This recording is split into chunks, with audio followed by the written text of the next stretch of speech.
Olá pessoal, falando aqui do ciclo de Carnot de máquinas térmicas, é a segunda lei da termodinâmica que nós vamos discutir nessa aula. Então, ela estabelece condições que as transformações termodinâmicas possam ocorrer. Ela faz uma importante declaração sobre o calor em equilíbrio no sistema termodinâmico. São dois enunciados de Clausius: o calor não passa espontaneamente de um corpo para o outro de temperatura mais alta. E o enunciado de Kelvin Planck: é impossível construir uma máquina operando em ciclos cujo único efeito seja retirar calor de uma fonte e convertê-la integralmente em outro em trabalho. Então é impossível essa máquina, sempre há uma perda, né, em relação a isso. As máquinas térmicas basicamente têm que ter essa estrutura, uma fonte quente, uma fonte fria, que é Q1, o calor, fonte fria, Q2, e esse fluxo de calor gera trabalho, né, T1 tem que ser maior que T2. Então a locomotiva tem isso, é uma fonte quente a caldeira, a fonte fria o ar, aciona o dispositivo, mas ela usa também o vapor d'água, né.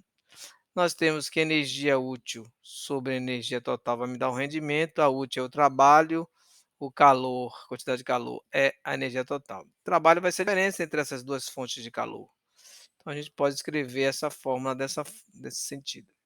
E aí tem o ciclo de Carnot, que fala desse ciclo de uma máquina térmica. Então ele vai falar primeiro que há uma expansão, isotérmica, a isotérmica está em vermelho e a adiabática em azul. Então aqui você tem isotérmica, expansão de 1 para 2, uma expansão adiabática sem troca de calor com meio, de 2 para 3. Aí volta para a compressão isotérmica de 3 para 4 e fecha o ciclo de 4 para 1. Então dessa forma você fecha, você tem um resumo aqui, que é o resumo em relação à expansão isotérmica e expansão adiabática.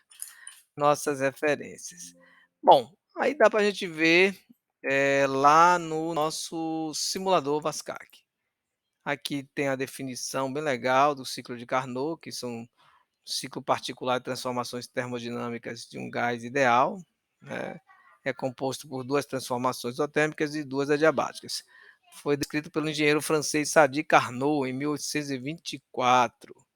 E aqui está o nosso ciclo de Carnot, trabalhando aqui já, né, nós podemos, parar aqui um pouco ele e iniciar uma análise rápida, ó, né, passo a passo, ó.